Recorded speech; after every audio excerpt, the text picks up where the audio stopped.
بەڵێ بەیانیتان باش. هەرچەندە دەبینن کە تۆزێک ماندووم هیلاکم، بەڵام ئیتر هەندێک بابەتی گرنگ هەنە کە ناتوانم لەگەڵتان ئیتر باس نەکەم. هەڤڵەن هێژە ئیرۆکە ئەم دێ بەحسە وەیەکێ بکەین کە ئەو نهێنی چنە بەڕاستیژی و یعنی ئەمریکا ئانجی وڵاتێن ڕۆژئاوایی وەقاسی گرنگی ئانجی ئیتیفاق بە ئەحمەد شەرع و ئەردۆغان ڕا دکەن یعنی نهێنیەکی وی گەرەک هەبێ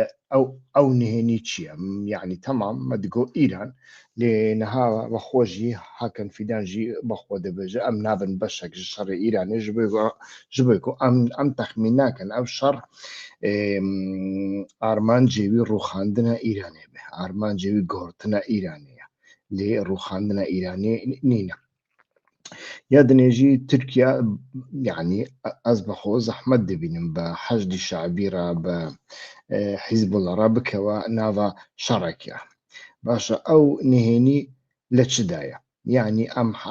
em hemû ketine nava wê xeletiyê ku êdî çi dibe bila bibe siyaseta Emerîka wê li hemberî îslamekî siyasî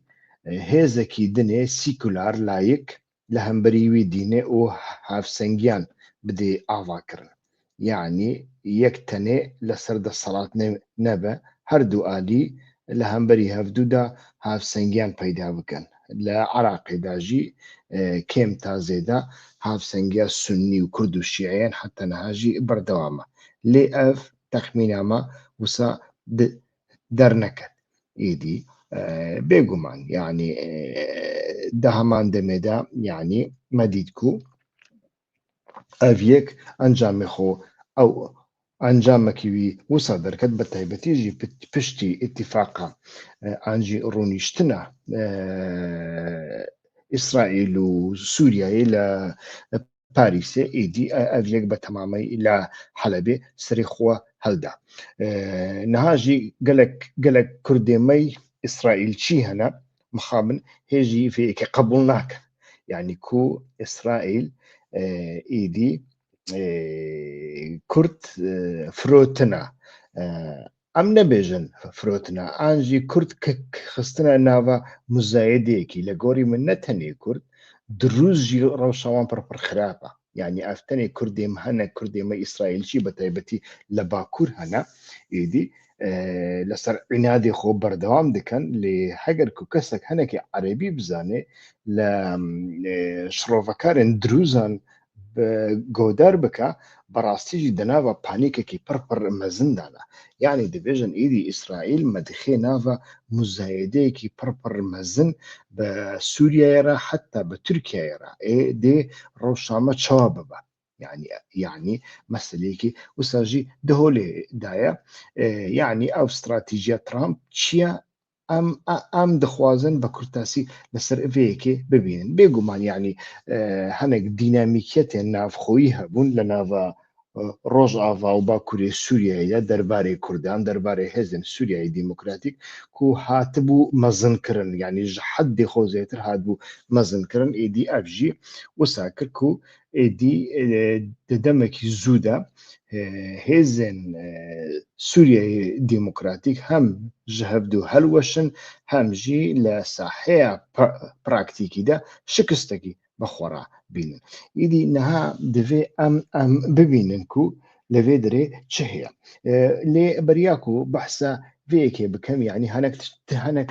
pêşketinên dinê jî hene meselan bendava Tartus ku di destê Rûsan dabû heta niha ev dane kompanyayekî Tirkî êdî ez bawerim dibêjin Nord kompanî tiştekî wisa ye êdî ev kompanî berê jî bi Rûsan re kar kiribû heta hinek ceza jî li ser hebû ji aliyê Emerîkiyan ve lê ew kompanî niha şûnve êdî bendava Tartusê dê êdî temîr bike an jî ڕێستۆڕە بکە و ئامادە بکە ji بووی کاردا ئەv گەلۆ نیشان نادا ku di nava Tirkiye û Amerîkayê de bi rastî îtîfaqekê di heman demê de belgenameyan stratejîk ya Wezareta Birgiriya Amerîkayê derket holê min ew خوێند ئێدی لەوێ derê da jî yanî bi aşkira Wezareta Bergiriya Amerîkayê dibêje li Rojhilata Navîn em êdî hêzê xwe bekar nahînin. Em li Rojhilata Navîn mutefîqê xwe wek hêzekî teheddî bekar tînin. Mutefîqê wî kî ne? Em dizanin İsraîl e û Ehmed Şerع jî hêzekî wî wisanîne wê demê gelo Tirkiye ye. Yani ev pirsiyar hemû di serê mirovan de çê dibin. Êdî Amerîka nehawşûn ve bixwena li rêka partnerên xwe li Rojhilata Navîn kar dimeşînî bi taybetî jî karên ku taybetin bi ewlekariyê yani asayişê.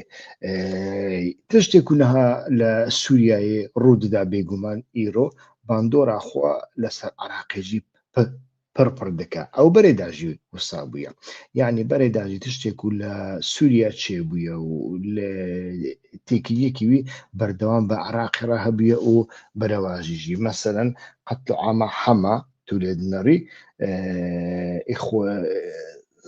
sedema wî çi bû ji bo ku Îxwan Müslîmîn amadekarî dikir ji bo derbeyekî. Îxwan Müslîmîn kî alîkariya wî dikir kî li pişt wî bû? Yek Tirkiye bû, yek jî Saddam Hüseyin bû. Her bi wî sedemê jî êdî têkiliyên di navbera Sûriye û Iraqê zêdetir têk çûn û wisa kir ku di şerên hezsalî ya Îranê û Iraqê de Sûriya berdewam li pişt Îranê biweste û hemû hewlên Saddam ku dixwast yekîtiya Ereban, Komkara Erebî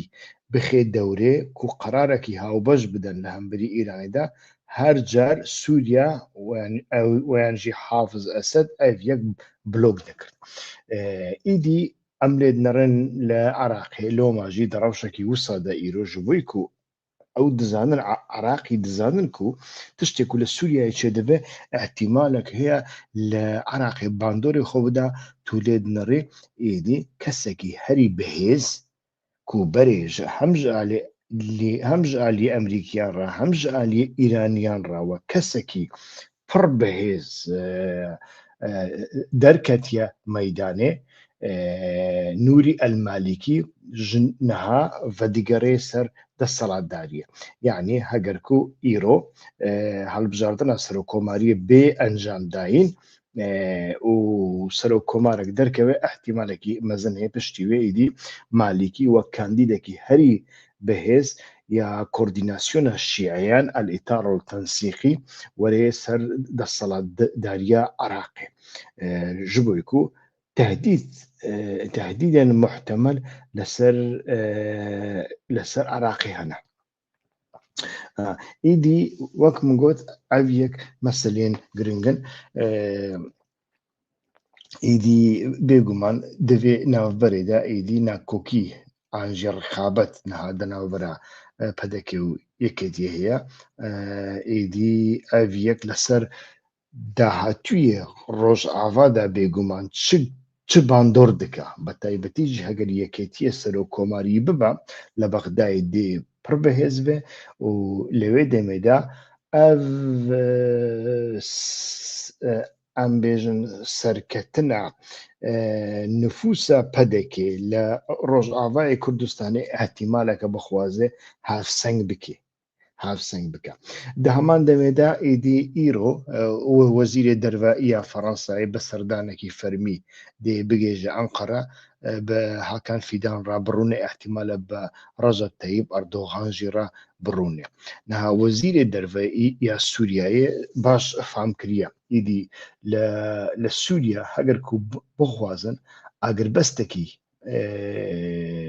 berdewamî daîmî bê li derxistin û berastî jî aştiyek an jî nîv aştiyek jî nîv rêkeftinek bikewe praktîkê mecbûr e ku bi Tirkiye re çareser bike. Yani Ehmed Şerع tenê nebesse. Ehmed Şerع her hiç nebesse. Heta ku bi Tirkiyeyê re ew pirziyek newê çareserkirin pir zehmet e li Sûriyeyê de ne agiribest ne îtîfaq çêbibin. Mumkin nîne yani. شتێکی وسە لۆماژی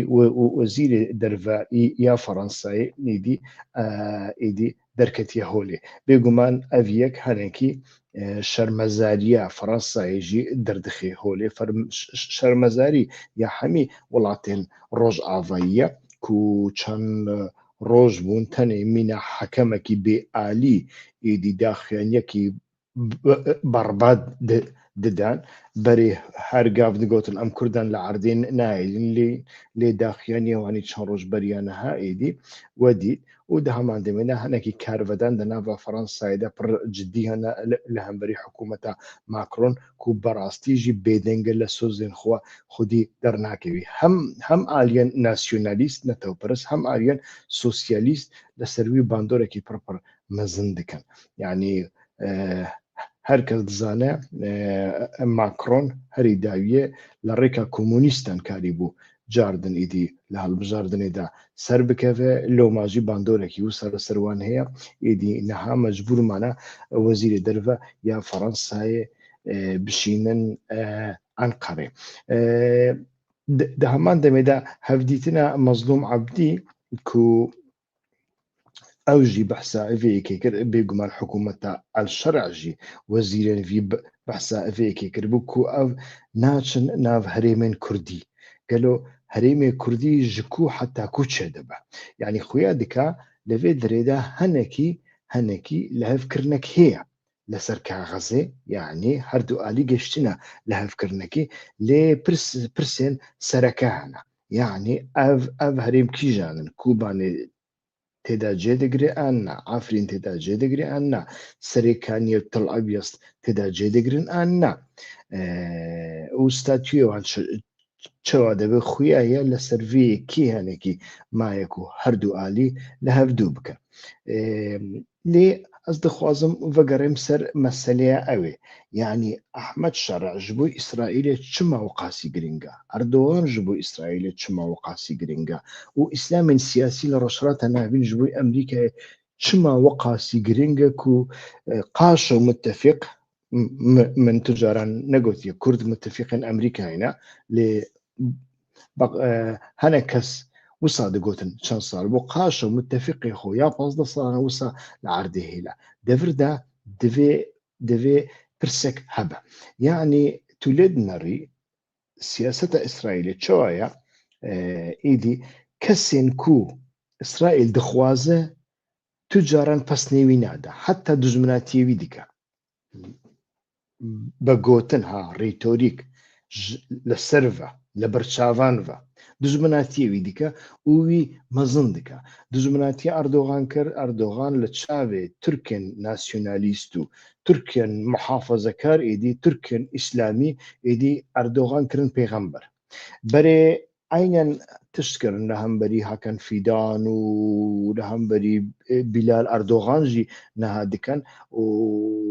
لە هەمبەری ئاک پارتی بەگشتی تشتێکی وساکردن ئیدی ئاک پارتی فڕاندن لێگاڤاکو سەرەتێ سەر کوردان ئیدی لە شووناکو بە نهێنی بە کوردان ڕا کار بکە بە نهێنی چ کارێکی ناکە بە کوردان ڕا تەنێ لە ژۆرڤە ئیدی دەبێژە کورد حەقیوانی ڕیفراندۆمەیە کورد مافێوان هەیە ئەم لە پشتێ کوردانن ئەم کوردان لە عەردێ نایلێن کورد متفقیمەی خۆزایینە لێ بە ئەحمەد شەرعڕا تولێت نەڕی هەر ئیتیفاقی دکە هەر کار دکە و توجارە نابێژە حتا دژونان دکێ دەبێژە تیرۆریستە بە ئەردۆغان ڕا هەر کاری دکێ بە ئەردۆغان ڕا هەر کاری دکە دەبێژە ئەردۆغان تیرۆریستە و هەم ژالێکی ئەردۆغان مەزن دکە لەبەر چاوی خەلکێن مسلمان و ئەنتی ئیسرائیلی ئەلشەرع مەزن دکە لەبەر چاوی خەلکی ئەنتی ئیسرائیلی و دە هەمان دەمەداژی لە بنڤە ئیتیفاقان پێڕا دکە کار دکە لێ ji بۆی کوردان تام تشتێکی بەرەڤاژی دکە لە بنڤە قەت تشتێک ji بۆی کوردان ناکە لە ژۆرڤەژی وسا نیشان دەدا ji دنیایە ڕادەبێژە لێ بنەڕن ئەز لە پشت کوردانم و دەڤردا نهێنیەکی پڕپڕ مەزن هەیە بەڕاستیژی گەرەک مرۆڤ لە سەرڤێ هەنێکی لێکۆڵین بکە و سەری خۆ بێشینە ئیدی نەها مرۆڤ لێت نەڕێ بەڕاستیژی نەتەنێ ئیسرائیل هەممی ڕۆژئاوا هەممی وڵاتێن ڕۆژئاوایی هەموو وڵاتێن ناتۆیی خویا دکا گەشتنە قەناعەتێکی یعنی ئەم دەوێ ئیسلامێن سیاسی بە ئاواییەکی جوداتر پێرا مامەڵە بکەن مەسەلەن بەرێ دگوتن ئیسلامی سیاسی دەوێ حرەکەتێکی ڕەوشنبیری هەبێ حرەکەتێکی سیکولار و لایک هەبێ کو جڤاک ڕەوشنبیر بکە جڤاک شیار بکە دەوێ ئابووری پێش بکەوێ مەسەلەن هەممی ڕەوشنبیرن ڕۆژئاوایی سیاست مەدارێوان وسا دەگوتن جۆرج بۆش گاڤەکو هاتە عراقی بەحسە دیموکراسیە کرد نەوسا گاڤەکو چوونە ئەفغانستانێژی عینەن بەحسا دیموکراسیە و پێشکەتن و سڤیل و سیکولار و ئەلمانی و وا تشتانە کرد لێ ئیسلامی سیاسی بەداوی نەهات ئیسلامی سیاسی بەداوی نەهات ئیدی تەجروبەیەکی وانی دنێ هەیە ئەو تەجروبە بەڕاستی لە کوردستانە عراقێژی هەنێکی هاتیە بەکارئانین بە ئاڤاییەکی دنێ مەسەلەن لە کوردستانە عراقی بە تایبەتی لە هەرێمێن پەدەکێ تو لێدنەری پەدەکە تشتێکی هەری باشکرد بێ یەکەتیژی دکە لێ پەدەکە زێدەتر دکە ئیسلامێن سیاسی یەن هەرێمێ خۆ هەمی گەندەڵکردنە هەمی فەسادکردنە بە پەرەیان بە مەشروعان بە کۆنتراکتان ڕێکە بیزنسێ پێشیاوان وەکریە زگێوان وە قاسی مەزم بوویە تشتێک و لێ نەفکرن جیهادە لە ڕاستیدا ئەردۆغانجی وسا کردە یعنی تو لێت نەڕی مەسەلەن ئاک پارتیەکی نابینی عائیلەیەکی ئیسلامی سیاسی لە تورکیا نابینی کو نەکرد بە ئینشاءات چی هەموو کردنە ئینشاعاتێ دیکەن مەقاول ئینشاعات تشتێن بەوی ڕەنگی یعنی هەموو سەریوان خستیە ناوە ئێکۆنۆمیە گەلۆ ئیسلامێکی سیاسی کو کەتە ناو ئێکۆنۆمیە ئەف دەبە مەترسی ji بۆی ڕۆژئاوا نەخێر حتا تێ بە ڕۆژئاوەڕە تێگرێداین دەناوە خۆدا دەناوە جڤاکی خۆدا محافەزەکارێکی سەختەکار دووڕوو دبەکو دوسێ گۆتنانژی لە دژی ئیسرائیلێ بکە لێ لە بنڤە بەردەوام ئەسیر و کۆیلێ ئابووریە کەپیتالیزمە ڕۆژئاوا و ئیسرائیلەیە و لە بنڤەژی هەر کارێکی ji بۆ ئیسرائیلێ دکە نا ئاک پارتی بەڕاستیژی دەناو بنە 20 ساڵیدا وسا کردە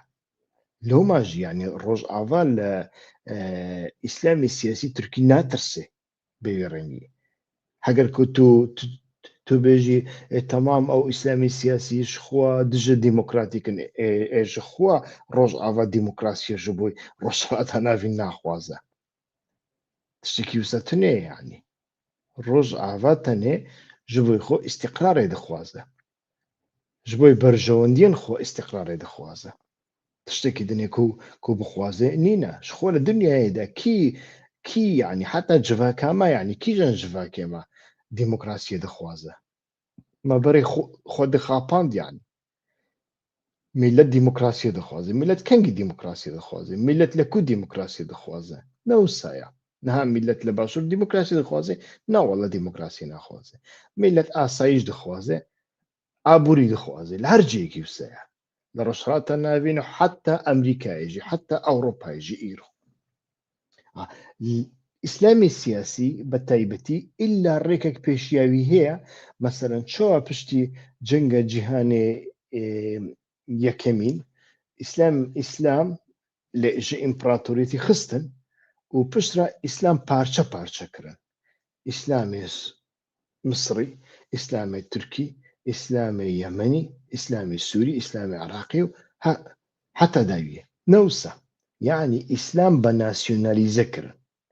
بە ناسیۆنالیزەکردن حتا ئیرۆ هات ئیرۆژی خویا دکە پرۆژەیەکی وان هەیە کو ئەو کو یەکەک هەبە هێزێک هەبە و vê ئیسلامێ ژوان ڕە ئیدی بخێ سەرێوی بخێناوە دەولەتێ سەرێوی بخێناوە دەسەڵاتداریە و بەوی ڕەنگی ئەو ئیسلامیە جا إسلامك مترسيدار من القاعدة كلاسيك أنجي داعش جو خلاص بك كو نبا مترسي ده همان دمي ده اف اسلامي كو ده نبا دولة دا زيتر دكاري خدمة اسرائيل وخدمة روج آفا بك وده همان دمي ده زيتر محتاج اسرائيل روج آفا ده بكو بكار بيني او مسألة پر گرنگا براستي دفيكو لسرفيكي هنكي زيتر قوتو بيج بيكرن و ده روشكي بيورانجي دا يعني جغينيكو او هيز لهمبري ايراني تي بكار آنين لي او تيريناكا لقوري من خيادكاكو اسرائيل و امريكا و حمي ولاتين روج آفاي كو ام بيجن فرش سورج جولاني راخستن پشتی کو جولانی هات دمشق تدیت يعني وزير دربي فرنسا وزير دربي ألمانيا وزير دربي ولات نما ايدي حمو كدب سري كي زوتر دستي خو بخين ناو دستي جولاني قاتل يعني ام مثلا جخوان نينا دفي دريدا سرك هبه او سرجي خيادك تاني اذا كو جولانی جی مینا اردوغان کو هنگی لفابریقه اردوغان جی درکتیا لکارگه اردوغان درکتیا ایدی خویا دکا او لريكا جولاني دا ايدي دخوازن اسلامي سياسي ايدي مينا اردوغان ايدي قندل بكن جخو مالباتا جولاني مالباتا كي وصايا شيكو لوي دريدا تجارت كرنا برایوی فاروق لموسكو دكرت براي كيدني العراق دكر يكي دني لتركيا دكر نوسا حمو كاريواني بيزنس تجارته فانا بويا تولي نري لو ماجي لداعش والقاعدة تماما فقريانا حتى وانا دانا كشتن دستي وانا كشتني ابو بكر البغدادي قال لك يدني جي هبوني يعني خويا ذاك جرينجيا استراتيجيك يا أردوغان يا إيدي دستة تحرير الشام يعني حتى شيء جبوي روج آفا براستيجي مسليكي بيورنجيا لو ما جي تولد نري إيدي بتمامتي تشافي خو جيدقرن جبوي كو دخوازن دستلاتكي مطلقي حتى سلطاني احتمالا لسروي أو بكن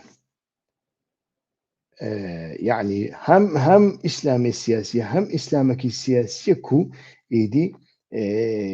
نابا هرشا لسر روج آفا هرلو ماجي تولي نري السعودية إيدي كشتيك شان دناف دا 6 طن كتاب ابن تلمية تدابو كو إنساني هري محافظة كار هري حشك هري تندا دواري إسلامية فلسفه هری تندو هری ایدی دوغماتیک یا اسلام دور دایا و او جیبوی سدم کو اسلام جوی دمی حتی نها دناوا خود گنی بویو هفدو دخو بێگومان پیلانێکی دنێژی ئیرانە نەها کەشتیا ئەبراهام لینکۆن گەیشتە کەنداوە عەدەنێ ئیدی خویا دکە ئیدی لە وردە ئامادەکاریەک ژی لەسەر ئیرانێ تێکرد لێ لە گۆری پسپۆرێن عەسکەریدا کەشتێک بەس نینە مەسەلەن گاڤ بەریاک و مۆدۆڕۆ دەستگیر بکەن ئۆپەراسیۆن بکەن سەروی مەهێکی زێدەتر 3 کەشتیان مینە ئابراهام لینکۆڵ لە دەردۆرێ ڤەنزوێلا گرتبوو تەنێ 3 کەشتیان بەوی ڕەنگی مەزنک و هەر کەشتێک ژوانە هەفتێ هەتا هەشتێ باڵەفڕێن شەڕ لەسەرن یعنی هەفتێ هەتا هەشتێ باڵەفڕێ F-35 باڵەفڕێ F-16 باڵەفڕێ F-22 لەسەرن نەوسا تەنێ باڵەفڕێن وسە مەزن و بەناودەنگ یە شەڕکەر یە پێشکەتی لەسەرن ڕادار لەسەرە موشک لەسەرە تۆماهۆک لەسەرە و لە دەردۆرێ وانژی چەند کەشتێن دنێ هەنا لێ نەها خویا دکا و تەنێ کەشتێک ji بۆ ئیرانی هاتیە احتیمالە کەشتێن دنێژی بێن قافكو كشتين دنيجي هاتن إيدي أمريكا باحتمالك بربر مزن يعني وق دونالد ترامب قوت أم حاضرن جبويشر أم كشتي خو أزي بشينم سلاحي خو أزي هري مودرن بشينم لي هيفي دكم بيويس نكا بيويس نكا دفر دائدي ترامب حرتش دبجة يعني دبجة تو بمرة لهف بك إيدي إيران لهف دكا لهف ناكا نخيا لغوري بلغين كو استراتيجية وزارة برقدية أمريكايجي درخستية إيتر دور دائدي تحديات تشيني پرپر گرنگە داخوازیە هەری مەزنیاک و ئەمریکا لە ئیرانێ بکە دەدەستپێکەدا مەسەلەیە چینەیە تکلیان خۆ بە چینێڕە کێم بکە پترۆلی خۆ نەفرۆشە چینێ بە تایبەتیژی بارزان نەفرۆشە چینێ ئەو بێگومان ji بۆ ئیسرائیلێ مەسەلەیەکی دنەیە مەسەلەیە چەک و ji بۆی و ئیسرائیل هێزێکی مەزن لە ڕۆژهەڵاتە ناوین هێزێکی مسلمان کو لە بن کۆنتڕۆلێویدا نەبە لە ڕۆژهەڵاتە ناوین ناخوازە لە گۆڕ تەخمینیا من تورکیا لە بن کۆنتڕۆلە ئیسرائیلیدایە ئەف سەدی سەدە لۆماژی لە تشتێک و دیسان باندۆرێ لەسەر ئیرانێ دکاتچیە ژغێنی عراقێ لە عراقێدا ژی هەیە لە سووریا ڕەوشەک هەیە ئیدی لە ناوخۆدا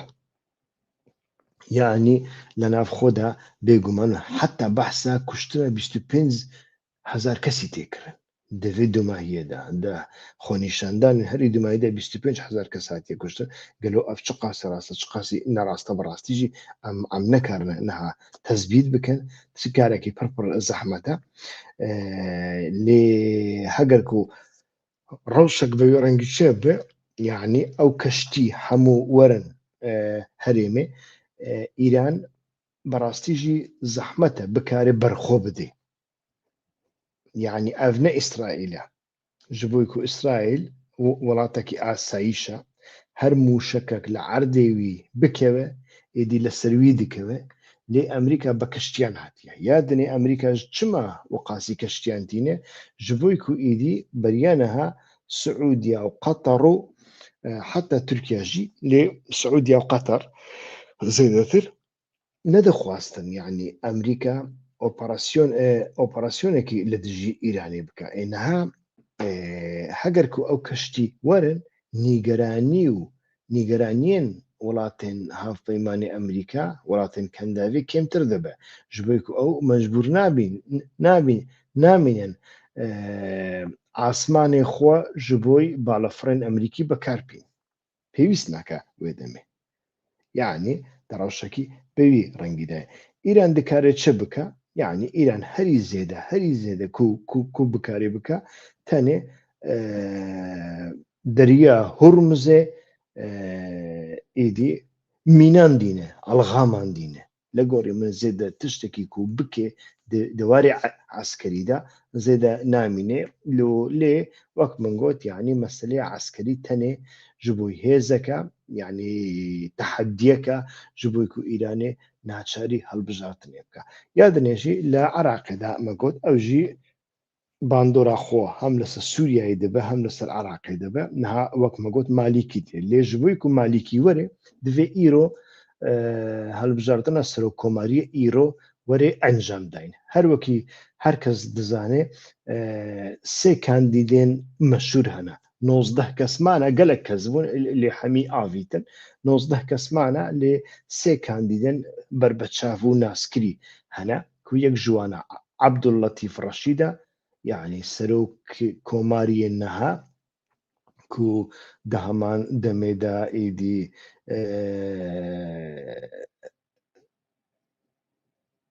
ئیدی زاڤەیە ماڵە ئیبراهیم ئەحمەدە دەهەمان دەمێدا ئەو عەبدوڵەتیف ڕەشید کاندیدێ یەکێتی نینە بەرێژی کاندیدێ یەکێتیە نەبوو لێبەرێ ji بۆی ku di navbera kandîda pedekê û kandîda yekêtiyê de êdî nakokî hebû divê ji xwe kandîda pedekê ji aliyê şîîyan جعلی عراقیان و نەدەهات قبولکردن ئەو کورسی ji بۆ یەکێتیە دینابوون لێ نەدەخواستن دەنگی خۆ بدەن بەرهەم ساڵح لۆماژی دەvê ناوبەردا عەبدوڵلەتیف ڕەشید ji خۆ قازانج کرد و ئیدی بوو سەرۆکۆماری نەها عەبدوڵلەتیف ڕەشید سەرۆک یعنی کاندیدێکی بێ ئالیە لە هەمان دەمەدا فواد حوسێن هەیە وەزیرێ دەرڤەیە ئەوژی کاندیدێ پەدێکەیە یا هەری بنابوودەنگ کاندیدێ یەکێتیەژی نزار ئامێدیە کاندیدێ یەکێتیە و بەریە چەند ساعتەن بافێڵ تاڵەبانیژی بەڕێکەت چوو بەغدای ئاحتیمالێکی مەزن هەیە بخوازێ ئیتیفاقا هەری داویێ بکێ و دەوارێ بیرۆکراسیدا دەوارێ یاساییدا دەvê سێ لەسەر چاری ئەندامên پەرلەمانی حازر بن یعنی دکێ لە 329 ئەندام پەرلەمان هەنا دەvê 220 ئەندام پەرلەمان ji vê 329 ئامادە بن هەگەرکو ئامادە نەبن هەڵبژاردن نایەکرد هەڵبژاردن نایەکردن ئیدی دەvê بێ پاشخستن ئیدی مەسەلە هەنێکی ئەوە و کیژانژی دەنگێ زێتر بینی ئەv سەر دەکەوێ گاڤاکو ئەو هەڵبژاردن پێک هات ئیدی مالیکی تێسەر دەسەڵاتداریە لە گۆڕمن لە ڕەوشێکی وساداژ بووی سووریایژی مالیکی بەڕاستیژی گەلک باشە یعنی مالیکی کەسێکە کو دکاری قووەتێوی هەیە تجربەیەوی هەیە یعنی ئەس باوەڕم کەم دەرزژ کەماسی خۆی بەرێژی دەرخستنە کو بکارە بە دەڕەوشێکی وسەدا و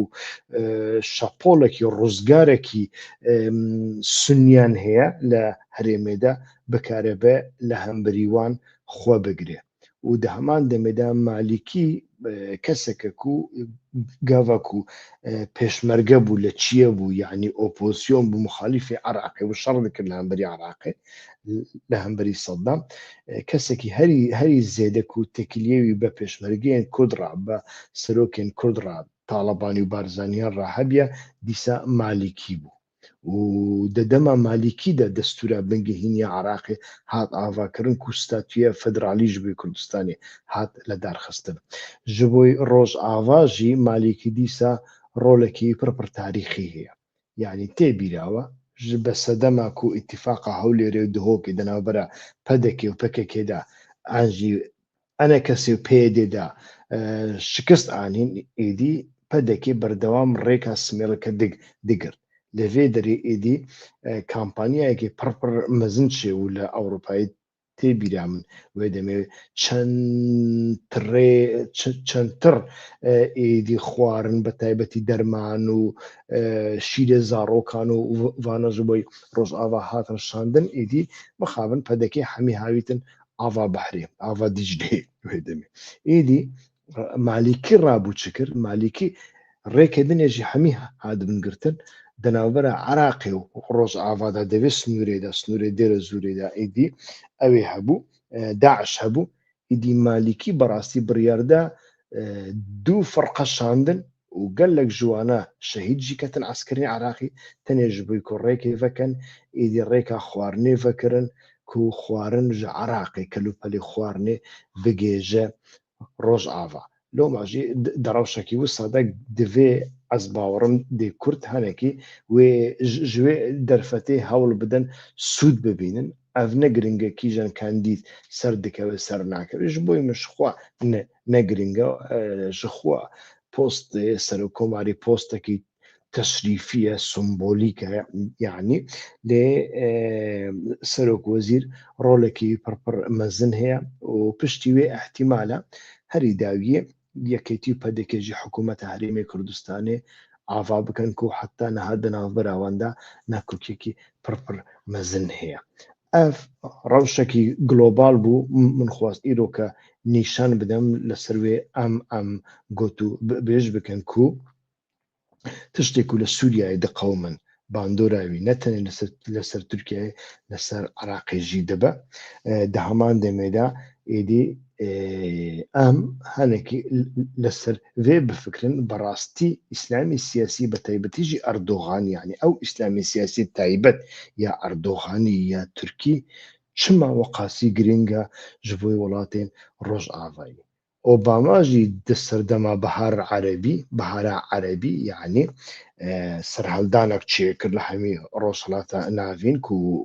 وێ دەمەزێتر ئیخوان بوون ئێدی ئەردۆ حتا ڕۆژهەڵاتە ناوین و بەهارە عەرەبی پێشکەشی ئەردۆغان کرد لە داعش جێ دەرکەت گەلۆ